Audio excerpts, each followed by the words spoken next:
6:46 in Trinidad and Tobago. Well, let's stay with our focus on the economy, with our focus on the budget presentation, which is due on the 26th, and with the specific focus on AMCHAM, because in July, they submitted their recommendations to the Ministry of Finance, including a focus on information technology-enabled services, a suggestion to establish an accountability council, and steps to improve the ease of doing business. Well, to just maybe give us some more context to that, we are joined by former media personality and now Chief Executive Officer of AMCHAM, Nirad Tiwari. He's joining us this morning. Nirad, good morning. Thanks for joining us. And indeed, just provide some more detail as to those recommendations and indeed your hope or expectation that you'll hear them referenced in the budget presentation. Good morning to you. Hi, good morning, Fazir. Good morning to everyone in studio and on TV as well. We are optimistic that a number of our recommendations will make their way into the budget. Some have already in previous budgets. I'd start with where you started, with his digital transformation. We have seen the Ministry of Digital Transformation building capacity. It's a new ministry, building a team, and we've worked with several of the people who are in that ministry now in leadership positions. We would have seen announcements around unique national identifiers, legal digital identity, and so on, data interoperability frameworks, all of which we had recommended in previous budgets.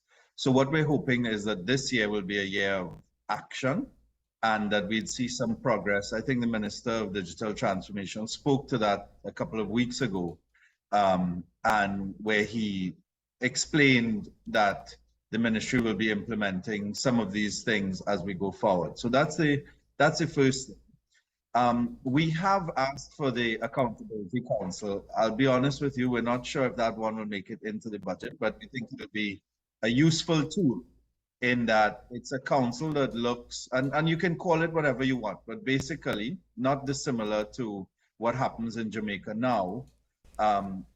You can have a group that is looking at what was announced, what is being done, and what's the progress like, so that you have the reporting. So one of the things we would like to see in this budget is some reporting on progress made on previous announcements and previous initiatives.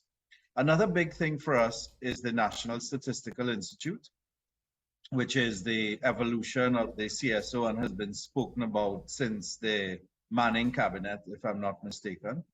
And you know, one of the challenges we all have, including you in the media, is access to data. And the CSO, the people in the CSO, I think, are trying their best, but the framework, the resourcing is not quite there. And so the Prime Minister, the spotlight to the economy, indicated that they will be bringing the NSI bill to the Parliament, but it requires a 3/5 majority. And so our appeal is to the opposition, first to the government to actually bring the bill. The second is to the opposition, that if the bill is deficient in any way, in their opinion, that they clearly identify what needs to be remedied to gain their support, and to both parties to engage in serious dialogue to try to come to consensus to get the best bill, so that we get the Institute up and running in the shortest possible time, as in within the next 3 to 4 months after the budget, so that we can, in fact, get better quality data for decision making as we go forward. And then the last thing I would speak to in this sort of opening is something that I speak to every time I come here, Fazir, and that is the issue of the ease of doing business and its relation to customs. We have seen some progress, small progress with customs, and a more of a willingness to engage and to listen to the private sector, both by customs and the Ministry of Finance. But we haven't seen the leaps and bounds that we need to see. And some of the things that we were promised, such as standard operating procedures that would eliminate or at least go a long way toward the elimination of arbitrary decisions at the borders and uncertain processes to clear, have not yet been delivered and promised more than a year ago. So the digitization of the process, the full implementation of the suite of services that the ASICUDA application allows for, including the risk management module being employed as a primary source of assessing risk and therefore speeding up the clearance process, looking at working hours and overtime, standard operating procedures. These are things that require urgent attention, even as we acknowledge the willingness of the leadership in customs to engage and discuss. We now need to get to some action. So this has to be a year of action all around, we think, for the government. Well, you're more or less echoing what we heard from Ricardo Mohammed of the Eastern Business and Merchants Association, calling for a year of action because of all of the challenges that are mounting on us as a nation, as an economy, especially for the most vulnerable in our society, Nirad Tiwari. But again, look, Nirad, I know it's a fine line that business people have to tread when it comes to these issues, because you don't want to get the government vexed with you because they might make your life even more difficult than it already is.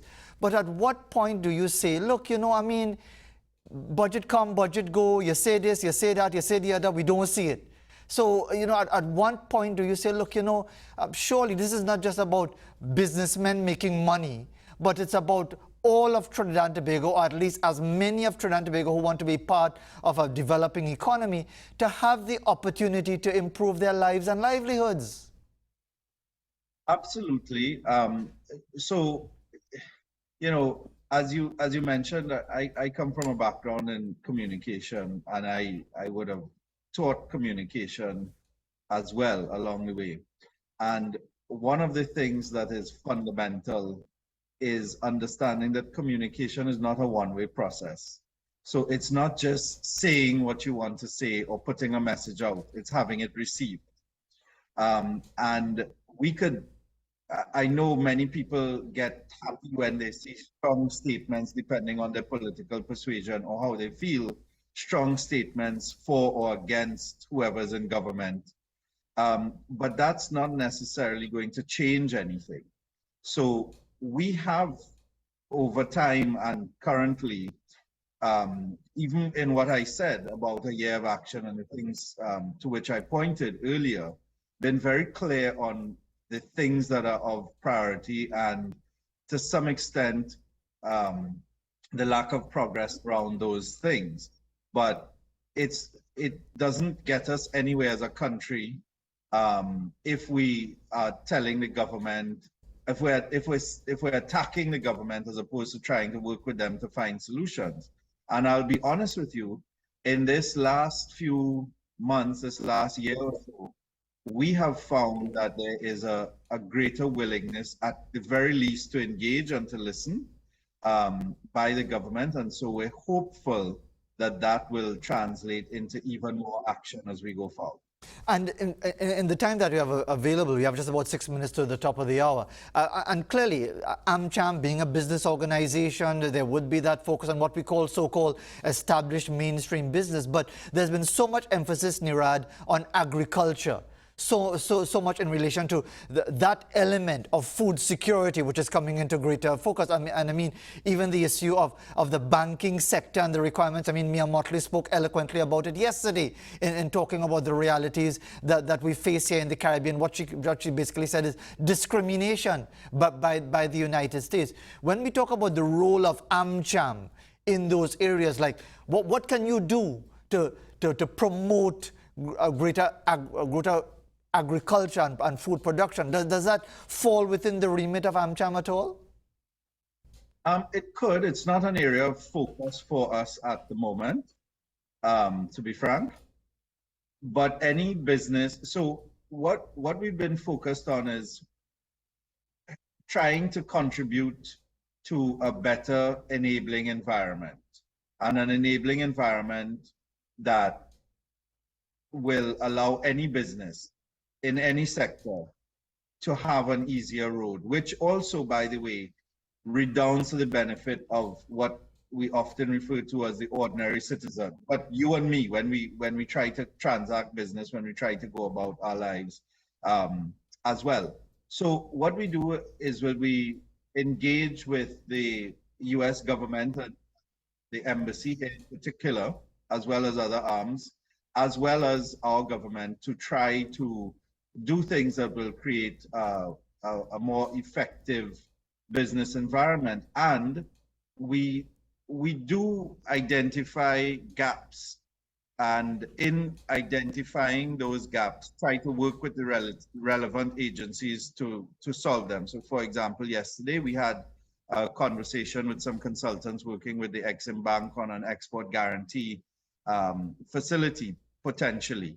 And no one organization can be all things to all people, but we try to advocate so that those agencies that are responsible for or can have responsibility for filling the gaps or closing the gaps, we work with them to find solutions. I hear you on that. And I suppose the point I was trying to get at, I understand the point that you're making is that, for example, the ease of doing business. It may not, from an AMCHAM perspective, have anything to do with somebody growing pawpaw somewhere in Blanchisseuse. But if you were to advocate, as I'm sure AMCHAM is doing, for an ease of doing business, the downstream of that is that for the fella growing pawpaw, planting pawpaw, whatever, predial larceny, better roads, better facilities, ease of getting to market, there's a synergy to it, not so? Yes, absolutely. And so, for example, just this week with a senior member of the cabinet, we raised the issue of predial larceny as we look to develop the agricultural sector. So while we're not working on the agricultural sector specifically, we do understand and that the ease of doing business writ large impacts everyone, big farmers and small farmers, for example, but also distributors. So when we talk about customs, the ease with which things go across our borders, into but also out of, affects everyone, because you're not going to, some people will grow pawpaw, as you say, for the local market, but some might want to export as well. Maybe not pawpaw, maybe something else. And those are things that are affected by how easy it is to trade across the border. In that regard, we were also encouraged, the Minister of Trade spoke to the port community system. Our understanding is that the government is in favor of it, the port is in favor of it, and there's some work to do, again, with customs to get it integrated, and our international partners are keen to support that. But that would make a big, big difference and allow for more data, more interaction with the business, and a much more efficient operation of the seaports. And so we really hope that all of the interested parties in that, all of the parties will be affected, sign on to that and start working toward a port community system.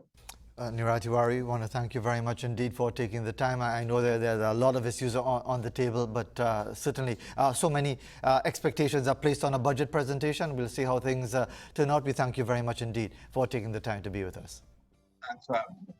More than welcome indeed. It's an interesting thing for members of the business community. 1 minute you're treading on eggshells in many ways because you don't want to get your government vexing with you. But at another time, you have to be like a bull in a china shop to get the message across. So it's an interesting dynamic in many ways, but one that not just the business community, but anyone having to deal with government eventually has to come across at some time. It's coming up towards 7 o'clock in Trinidad and Tobago, ahead of what should be a packed second hour of Morning Edition, and a varied second hour of Morning Edition as well. But it's time now at the top of the hour to go to the news right after this.